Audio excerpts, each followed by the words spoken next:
What's up, everybody? So the ban list just dropped yesterday. Here's my updated pure Cyber Dragon deck profile. Before we get into it, make sure you hit that subscribe button if you're not already. We appreciate all the support from you guys. If you didn't check out our ban list discussion, go check it out. It's not one of those live reactions where we just hype everything up, clickbait. We talk about the hits, cards we thought could have been hit, decks that benefited, hurt, and our top decks moving forward. It's a really good discussion piece for you guys. Comment, let us know what you think. Otherwise, click a link down below. Come join Nerd Night Gaming or Team Set Pass Facebook group, or both, because there's a lot of great things in both. Nerd Night Gaming, we have a lot of really good tournaments where you can win cards very, very cheap. And Team Set Pass, we like to talk to you guys and ask you guys what kind of deck profiles, how you like our content, things like that. Put up polls on future videos and other things. So there's a lot for you guys. Without further ado, though, let's go ahead and get on into Pure Cyber Dragon September 2020. So we start out, we're playing one Cyber Dragon still. I like the one Cyber Dragon.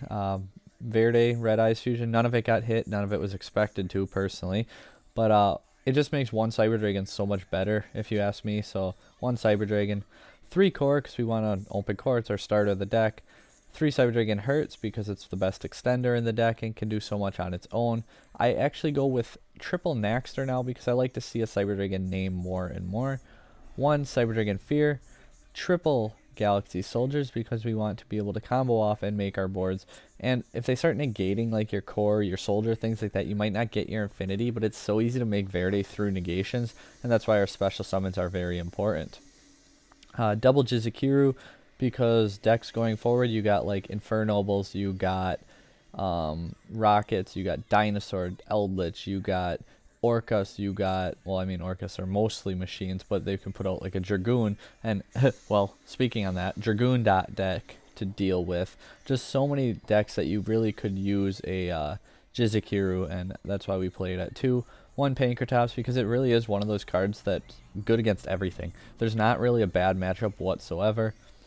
Red Eyes and Dark Magician for Dragoon, and we need to play some disruption, so we go with Ash, Gamma, and Imperm as our 3 hand traps. I think they're probably the best 3 going forward. Negate and Destroy of Gamma is just irreplaceable. It is so strong, so good. Ash Blossom, it's good because you can use it both players' turns. It hits basically every deck. There's not a deck that's dead. If they hard open their Red Eyes Fusion, you can Ash it. You cannot Ash the Verde. But otherwise, like Eldritch, if you disrupt their play and then they go Sanguine on your turn, you can Ash Sanguine. You know, Miscellaneosaurus, you Ash Miscellaneosaurus. That's huge hit to Dinos. Just Ash is actually pretty good again in this format. Psyframe, your Gamma, you, well, negate and destroy, like we said, guys. Again, you can use it on your turn if you banish your core from the graveyard effect. Not too many people will negate your emergency unless it's like an Ash Blossom, but you can go ahead and use your Gamma then. So that's always a really good thing to keep in mind. Then the 1 driver that comes along with it. 3 Cyber Emergency, 1 Repair Plant, pretty standard. 1 Red Eyes Fusion as our only fusion. I don't see a need to play anymore.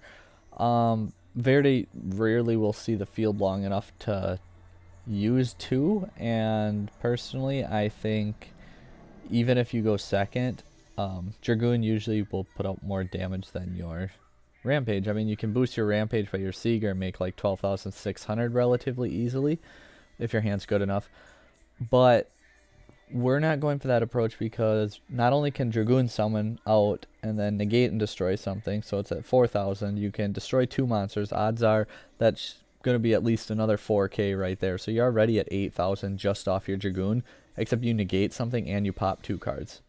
So pretty good. 3 talents. I really liked the card.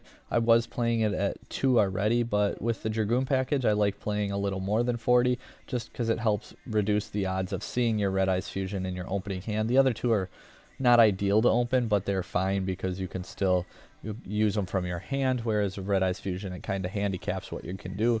But depending on the rest of your hand, it might be okay to just Dragoon pass, set your Imperm, have Ash in hand, something like that. But yeah, triple tactics, talent. Really, really strong. You know, they hit your core, they hit your soldier, something like that. You can draw 2 cards. If you can still make your infinity, I've actually had it before where I still can make infinity Dragoon. I ripped one out of their hand, but more importantly, I looked at their hand. Knowing their hand is so important, because then, okay, they have this is the only play they have, and I got 2 negates. I can stop it, I win. So keep that in mind. And going second, the Change of Heart is ridiculously strong. I use it probably the most out of the 3 effects. So many big build-a-board decks, like we said, Rockets, Dinos, Infernobles, you know, so Dark Ruler no more. Obviously, Infernoble's going to try and rip it from your hand, but we have ways to try and slow down their combo and not let them get to that point. But Dark Ruler no more, I'm fine not dealing damage if I can completely tear apart your board and end on a couple negates. Harpy's Feather Duster is back, guys. I am so happy for this card. I personally wish it would have happened a long time ago, but I think it's long overdue. It's happened. It's back. The card is a blowout. Back rows are bane of the deck, guys. Like, play Harpy's Feather Duster. It's not going to make, oh, you can beat back row now, because it's a one-of. You still got to see it. You still got to draw it. You still got to see it. But it's a really good safety blanket, if you will. It's a really good way to know that you have an out in your deck, as opposed to like a overflow where you might not be able to use it because they might have a negate and you got to set it for a turn, and like Dark Ruler no more and then Feather Duster, like versus like a combo Eldritch deck, you know, you just wrecked their back row and turned off their monsters.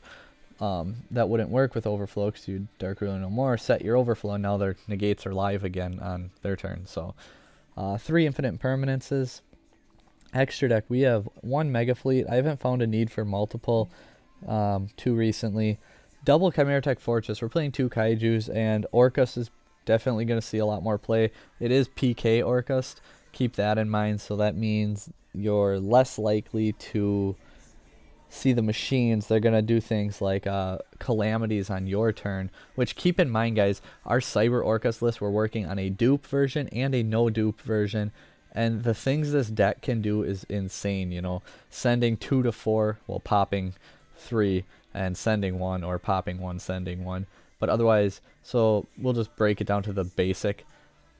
A pop 2 Fog Blade and calamities on your opponent's turn is pretty strong. If you want to run the extra bricks, the same exact combo also can make Dragoon, with literally no extra cards needed in your hand or anything, because you still end with 2 extra monsters on board and can go Verdi Dragoon. I just am opting not to in the 1 build for sure, because the extra bricks in an already kind of bricky deck.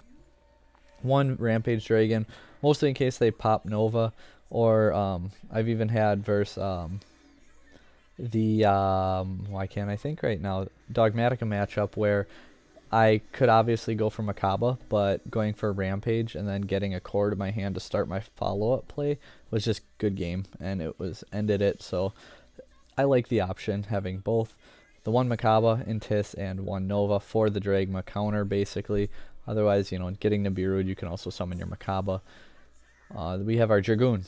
Pretty obvious. You're gonna play Dragoon, guys. It's a Dragoon dot format, so Dragoon can't target, can't destroy. You can out it. I mean, like, there's definitely ways, but it's a problem when you can put up other disruption around it. 2 Nova, 1 Infinity, 1 Salamangreat Almirage, 1 Anima. Really like this card, because if your opponent doesn't think about it, which a lot of them don't, they summon in zones 2 or 4, you can just remove it. 1 Seeger, 1 Anaconda, and I really like Soldier of Chaos. More often than not, when I summon it, it's like using a Chimera Attack of mine. Sometimes Pancratops I'll use for it. Otherwise, getting Nibiru and using that token, because it's a level 11 with a different name than our cards, yeah, pretty funny.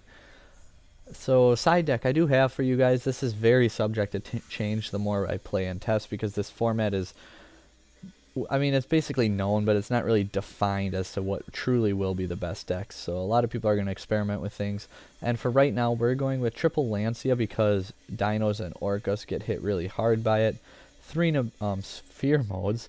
I think we can function without our normal summon. Okay, that's another reason we also, or not we, but some of us, me included, ran Vanity's Fiend at some point, because you're not 100% reliant on your normal summon to do anything, and the advantage sphere mode gives you, just being able to clear out break my board deck board, is irreplaceable. 3 Forbidden Droplet. Card's just really good. I was debating between this and Dark Ruler no more in the main deck. I may end up switching it still, but for now I'm going to go Dark Ruler no more, just because card economy, 2 Cosmic Cyclones because back row trying to get rid of it, 1 Overflow for going first, and triple evenly match, mostly for those control deck matchups.